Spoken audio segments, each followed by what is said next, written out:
linfocitos B, el primero, donde ya se puede considerar que esa célula va a continuar a diferenciarse, es la célula pre-Pro-B, ok, es antes de la Pro-B, y ya está comprometida, tiene marcadores aún de célula de un progenitor común, como el marcador CD43, el marcador CD93, c-KIT, y algo muy importante, tiene receptora interleucina 7, que sabemos que tiene actividad de que favorece la hematopoiesis de estirpes linfoides, pero aún no marca el antígeno CD19. El antígeno CD19 va a ser muy importante porque se considera panlinfocito B, es decir, todos los linfocitos B, cualquier linfocito B que se digne serlo, va a expresar CD19. Entonces, ¿qué nos dice? Que todavía no es un linfocito B, todavía no, pero ya se decidió hacerlo. ¿Ok? ¿Por qué ya se decidió hacerlo? Tenemos que va a haber en tu expresión de RNA mensajero vamos a encontrar expresión de las proteínas recombinasas RAG1 y RAG2 y la desoxinucleotil eh, terminal, la TDT, es decir, tiene maquinaria de recombinación. Podría considerarse que eh, ya es un linfocito. También estas enzimas las vamos a encontrar en el desarrollo de linfocitos T. Pero a diferencia del linfocito T o del precursor todavía linfoide común, vamos a encontrar expresión detectable de las cadenas pesadas y ligeras del receptor pre-BCR. Vamos a hablar ahorita a continuación de ello. Ya son proteínas exclusivas de la estirpe de linfocitos B. Entonces es y no es, ¿ok? Ya se decidió que va a ser un linfocito B, pero todavía no parece, ¿ok? Fenotípicamente va a ser complicado tanto encontrarlo, reconocerlo, pero cuando se llega a encontrar, va a tener principalmente esas características. Una característica importante en este estadio es la expresión de CD10. CD10 es una peptidasa que se expresa en la superficie, también conocido como nepricilina o el antígeno común de leucemia linfocítica aguda o CALA o CALA en inglés. Ok, esto es muy importante porque la mayoría de los linfomas o las leucemias que encontramos que son de precursores del linfocito B van a expresar ampliamente este marcador. Si nosotros recordamos esta característica, vamos a saber que es una célula que se diferencia, que puede proliferar de una manera muy veloz. ¿Ok? Esta también está glucosilada, tiene actividad de metaloproteasa y está especializada en hidrolizar aminoácidos hidrofóbicos, principalmente algunas hormonas peptídicas y citocinas como glucagón, encefalina, sustancia P, neurotensina, oxitocina y bradicinina. Esto es muy importante en la progresión de algunos cánceres no sólidos, que no son de órgano sólido, porque va a modular ampliamente la respuesta que tenga a, hacia algunas señales bioquímicas. Es decir, las células pueden modular si aumentan, desarrollan, progresan, no proliferan, no maduran por la actividad de CD10. Va a ser un regulador muy importante en la señalización celular. Ok, ya habíamos mencionado que está en todos los linfocitos B inmaduros. Conforme vaya madurando, su expresión va a disminuir. Si nosotros inhibimos esta proteína en la médula ósea, la maduración de los linfocitos B aumenta.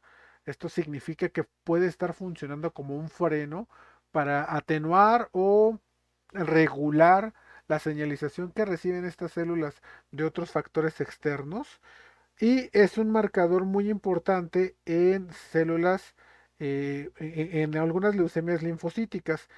Recuerden que todos estos progenitores deben de encontrarse en médula ósea.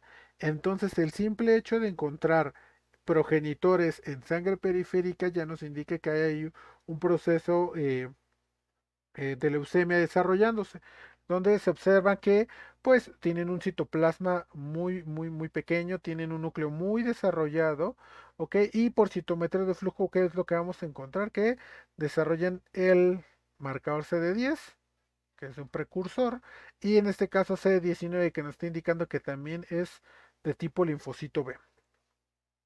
También expresan la proteína CD34, que es una proteína transmembrana muy glucosilada, ¿ok? Y recuerden que siempre que hablamos de una proteína glucosilada puede haber interacción con algunas adhesinas como selectina L o selectina E, que va a permitir su adhesión a otras estirpes celulares, a otros tejidos, y que esta proteína está expresada ampliamente en precursores hematopoyéticos, ¿vale? Pero una característica que es importante mencionar es que se expresa en humanos y en los ratones no se expresa CD34. Entonces,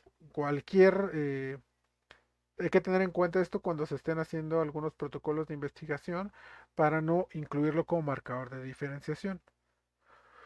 Una vez que la célula comienza a realizar la recombinación de los genes de la cadena pesada que van a formar la inmunoglobulina de superficie o el receptor de célula B, podemos hablar de que la célula ya se entró al estadio Pro-B.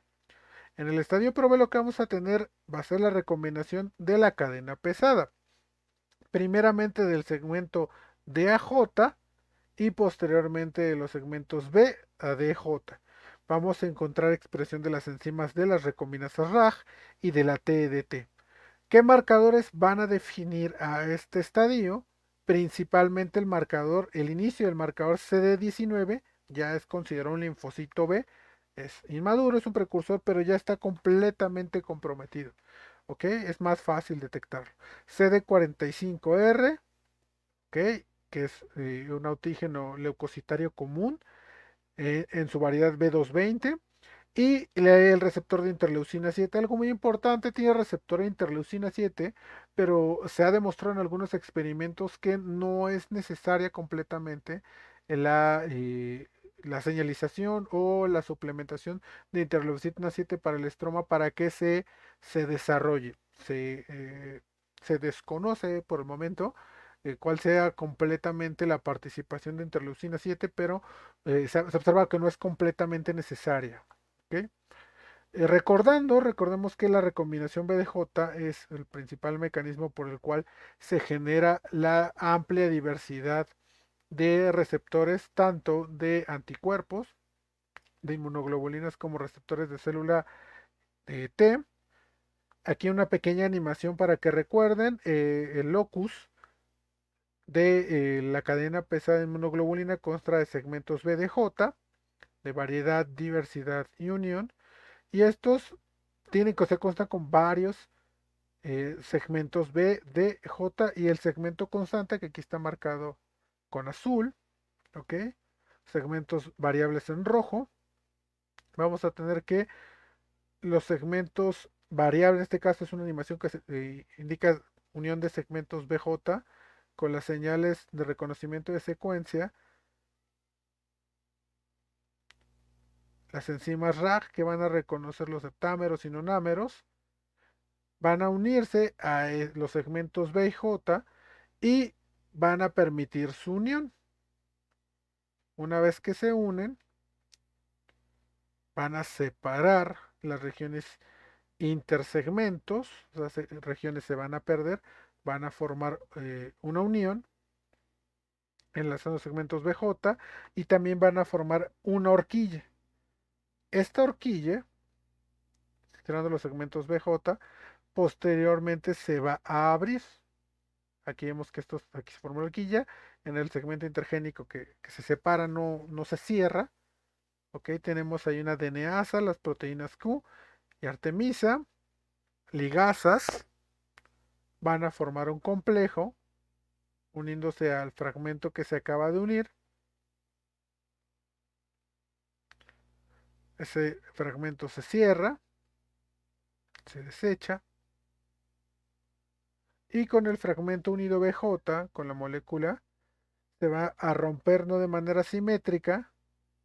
Acá actúa la TDT, va a incluir los nucleótidos N al lado de la región palindrómica que se formó durante la apertura de la horquilla y vamos a tener el segmento B, la región palindrómica, los nucleótidos N, la región palindrómica del segmento J y vamos a tener la reorganización de los genes de, este caso, de cadenas de inmunoglobulina, ¿vale?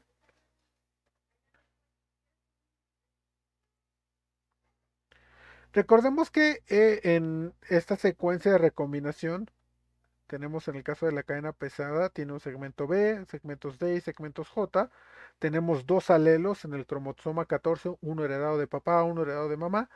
En la primera fase, ¿qué es lo que se va a realizar? Esa recombinación, en el cual la probabilidad de que la recombinación de AJ sea productiva es de 1 en 3, debido a que puede haber, debido a la formación de los nucleótidos palindrómicos, de los nucleótidos N y el tipo de un BDJ, que se produzcan secuencias de paro y que la proteína generada pues, no sea funcional. Entonces, de acuerdo al marco de lectura, tenemos una probabilidad de 1 en 3 de que la proteína sea funcional.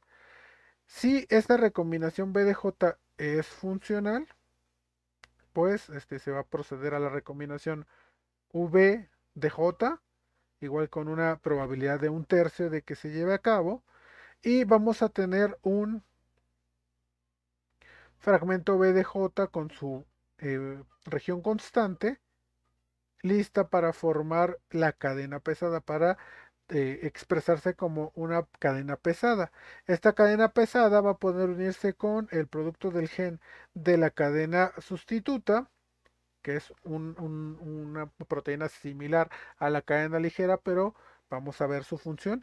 Y la asociación de las cadenas pesadas con las cadenas sustitutas va a formar el receptor prevecer. ¿Ok? Una vez que ese receptor señalice, funcione adecuadamente, va a suceder un fenómeno de exclusión alélica, es decir, aquellos alelos que no se hayan utilizado, que no se hayan recombinado, se van a excluir y ya no van a poderse expresar posteriormente en esta estirpe celular. Volviendo a esta probabilidad, recordemos que la probabilidad de que se haga una cadena pesada productiva va a ser 1/3 del reordenamiento de J, y luego 1/3 por 2/3 de la recombinación B de J. ¿Por qué? Porque en la primera tenemos 1/3 de probabilidad de que se haga el DJ y 2/3 de que no se haga. Y de esos 2/3 tenemos una probabilidad en 1/3 que del otro alelo podamos llevar a cabo el fenómeno de recombinación. Aproximadamente la probabilidad de que el segmento que el locus de la cadena beta se recombine de manera adecuada es casi el poquito más del 50%, 5 novenos, ¿vale? En caso de que no haya una recombinación eh, favorable, la célula no puede señalizar, no puede sobrevivir y entra en apoptosis, ¿vale? Por eso es que cuando nosotros explicábamos hematopoiesis, recordábamos que cerca del 50% de las células, en el caso de la estirpe de linfocitos B, iban directamente a apoptosis por este tipo de ordenamientos que no son productivos.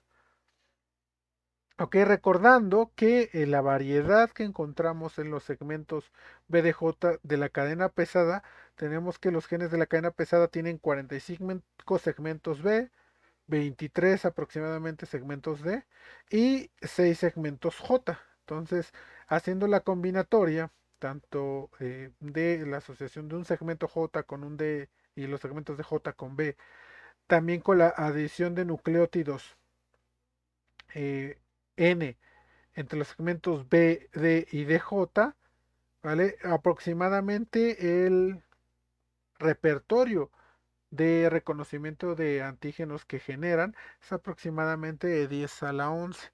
Aparte contando también la recombinación de la cadena ligera, donde solo hay recombinación BJ, de las cadenas B de capa, que son de 35 segmentos B, 9 segmentos J, y las cadenas lambda, que tienen 30 segmentos V y 4 segmentos J.